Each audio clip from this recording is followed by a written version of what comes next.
Let's return to This Week in America. Here's your host, Rick Bratton.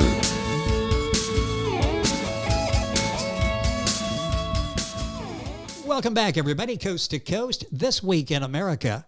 When a reviewer calls Obeying Reason a book of poems by Alma Bella Solis, a collection to be cherished from an inspired poet of merit, compelling and inspiring.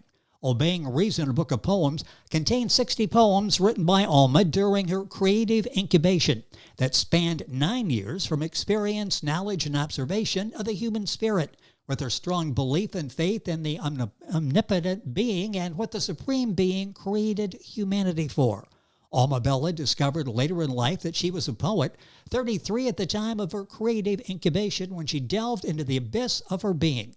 Now, prior to her Dominican cloistered life in 1993, she was a corporate executive married to her career. She received a bachelor's degree in liberal arts with 3 majors in industrial psychology, philosophy, and English that she furthered onto an MBA and PhD.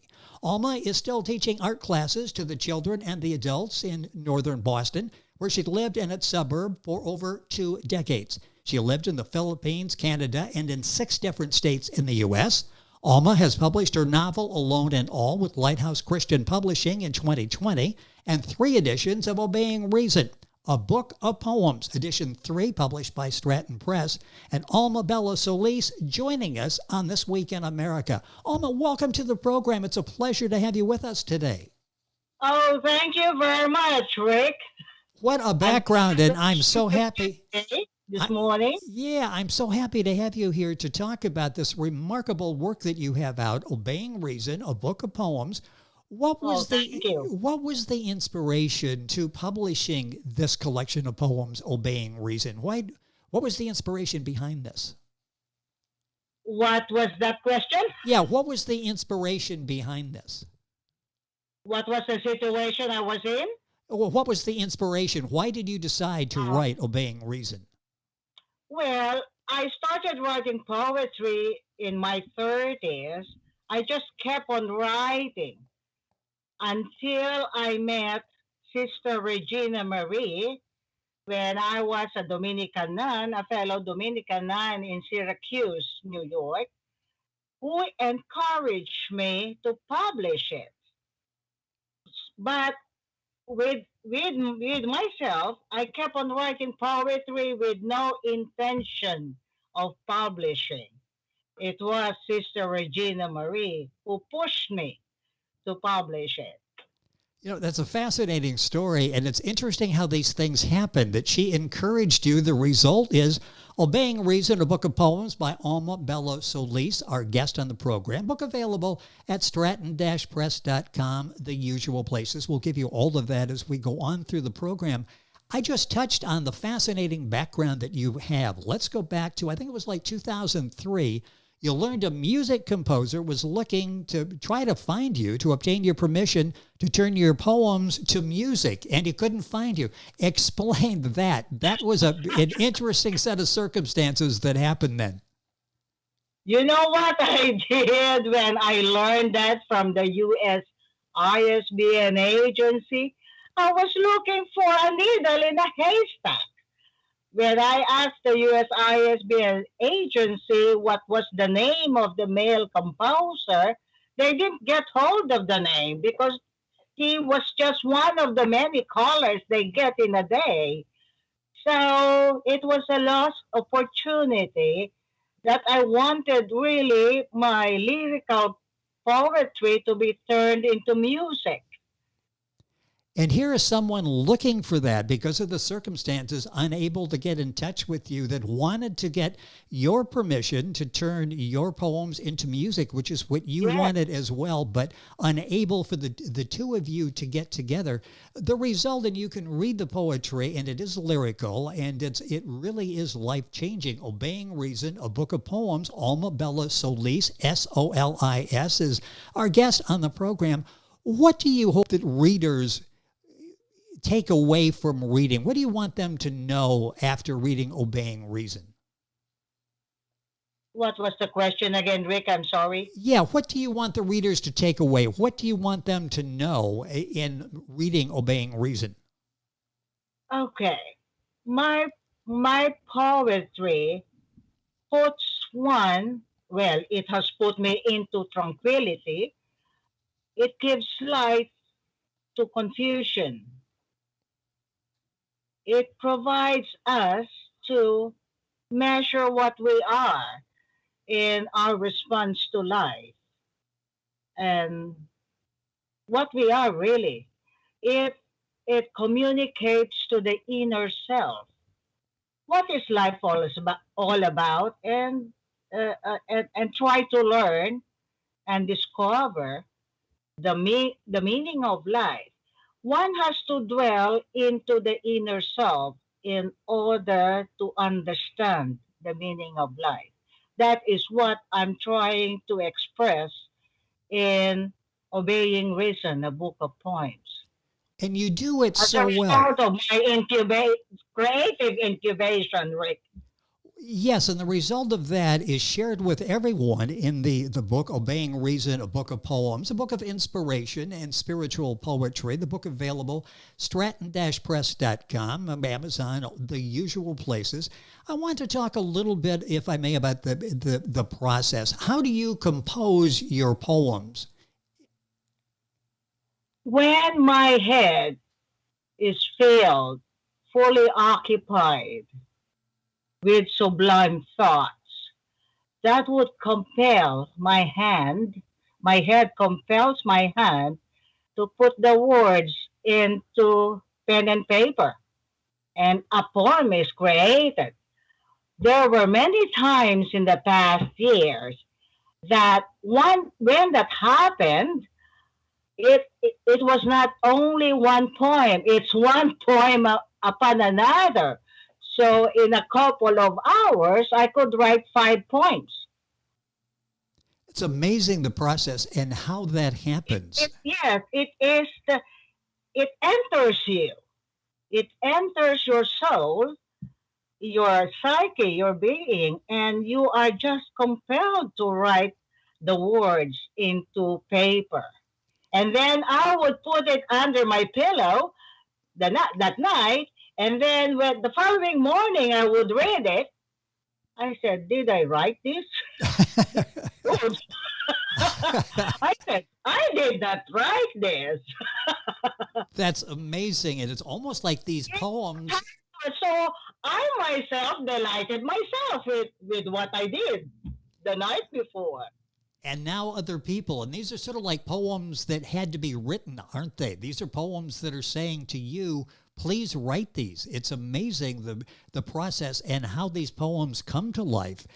I want to talk about the style of poetry. Is there a style of poetry that you adhere to? Oh yes, I would always like lyrical poetry. That must be the reason why the male composer was looking for me, Exactly, yes. because my poetry is lyrical. It can really turn into music, and my poems can be declaimed in class. And they have been. Alma Bella Solis is our guest on the program, talking about her book, Obeying Reason, a book of poems. What is more delightful reading, do you think, prose or poetry? Both prose and poetry delight us. However, poetry can best describe in a few words what prose can describe in a lot of sentences. However, prose uh, can readily make a vivid description of what the author could express, wanted to express, and poetry would make the reader think, because some poetry to other people would be abstruse, difficult to understand. That's so fascinating because three, four people could read a poem and come away with different interpretation, which is sort of Yes, the beauty of that what. would be, because we are all different. Well, yes, yes. And then we take your People guidance. would say one and the same thing differently, because we are all different in our ways of thinking. Yeah, the beauty of poetry. Differences in experience and upbringing and culture and race and so things, but we are all interconnected. With us on the program, Alma Bella Solis. If you're just joining us, her book is Obeying Reason, a book of poems. Who is your model in poetry? What? Oh, lots of them. Most of them are from the 16th to 19th century, like Shakespeare, Kipling, Yeats, Keats, Shelley, Tennyson, Poe, Pope, Milton. Those are my favorite poets. It's interesting you mentioned those names, and there are people now that read poetry that's, It's dwelling into the oh, soul. yes. I like poetry that teach us. Well, and that's what you do so well in your poetry. I mentioned, of course, poetry we're talking about in the book Obeying Reason, a book of poems, but mention your background in the arts, fine arts, performance arts. You're still teaching. Which one of those do you think is the closest to animating the human spirit? All of them do animate the spirit, as we are all different. Then it animates in a different way amongst people. But as for me, for myself, what animates what animates the human spirit would be poetry and fine arts. Poetry in terms of reading and that affects the soul, and fine arts in terms of sight because you see it visually. Yes. What composes a good poem? What are the elements of a good poem? Good poems are those that provide tranquility. Good poems are those that gives light from confusion, from darkness. Good poetry are those that appear to measure what kind of people we are, what kind of a person I am. Good poems are those that have inherent wisdom in itself. Good poems are those that are constructively encouraging. Good poems are those that best describe our responses in life and make us reflect of how we are doing in life.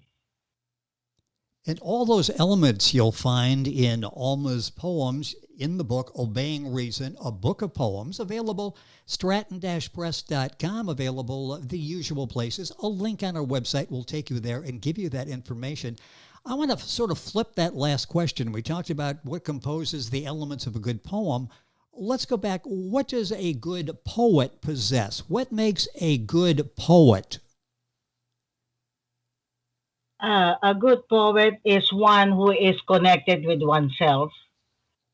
A good poet is one who can express in a few words, in some form of expression to the readers, to other people, what what describes in reality what life is, our human existence, what drives people to good and bad, to good and evil. It's it's it's it's how we respond to life. How long did it take you to get to that point where you felt you understood yourself, you understood your place in Oh, life? in my 30s, I was really compelled. Well, because I was subjected into a very difficult experience in life, and the only escape I could do is to be isolated, to be a recluse, like I was in a pandemic. Yes. And so I that made me really alone with myself, and I was already alone. But it is deeper, the inner core of myself. I got into, I got connected with, that compelled me, that I discovered I was a poet. and uh, and then my head just was just filled with sublime thoughts. Then I created poetry, one upon another. And we can learn from what you went through. We don't need to go through 9 years of isolation. We can take your lead and start asking us questions and help sort of understand who we are, why we are here. By the way, Alma was awarded the International Poet of Merit by the International Society of Poets for 2 consecutive years, and a Golden Poet Award by the World of Poetry for 3 consecutive years. Such a distinguished background. It's a pleasure to have her on the program. Several more minutes left in the program. We're in this digital age we're living in now. Is poetry appreciated in the time we're living in the digital age of now? Yes, it is still being appreciated, not by the many, but a few. What what is being appreciated right now in this digital world are the haikus, the limericks, because they are short. You don't. Oh, yes. uh, Yes. people are in a fast-paced world that they don't have enough time to do read long poetry like Shakespeare, like Blake. Their long poems. So they like to read haikus. It's part.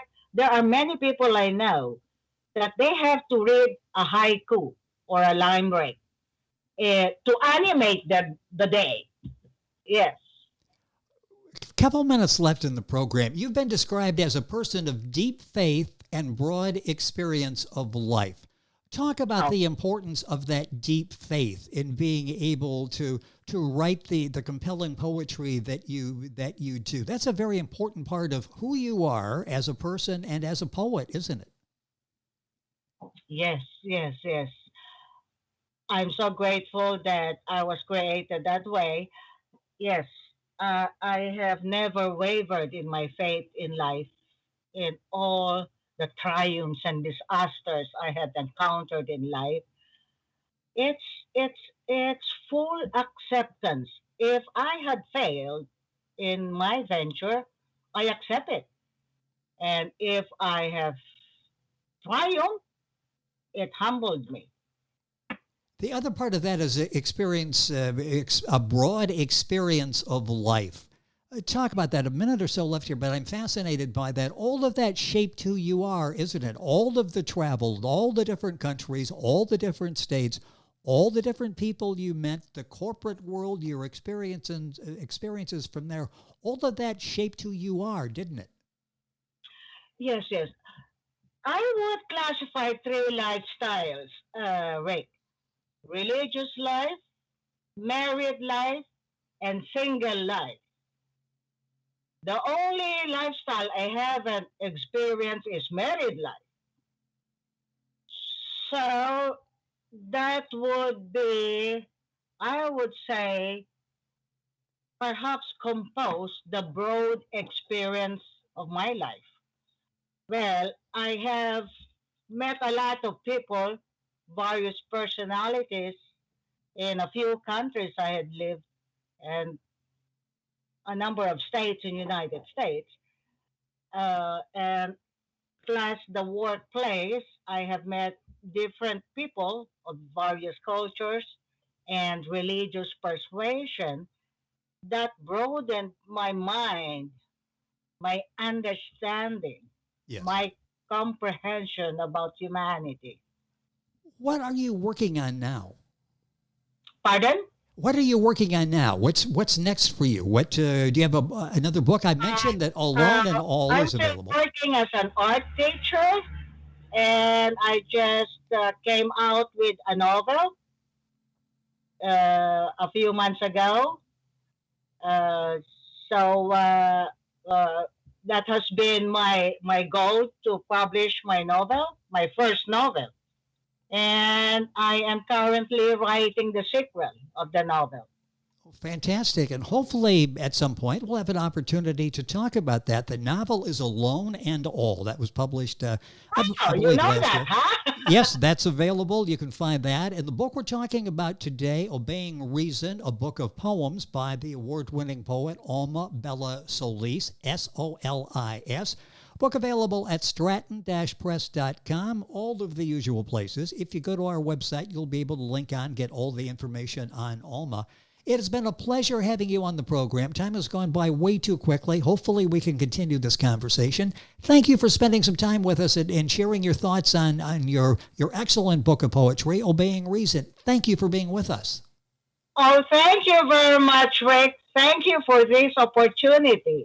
You are welcome. It's been a pleasure. Alma Bella Solis, Solis, our guest, the book Obeying Reason, a book of poems. Information on our website, thisweekinamerica.us. Back on today's program after these messages.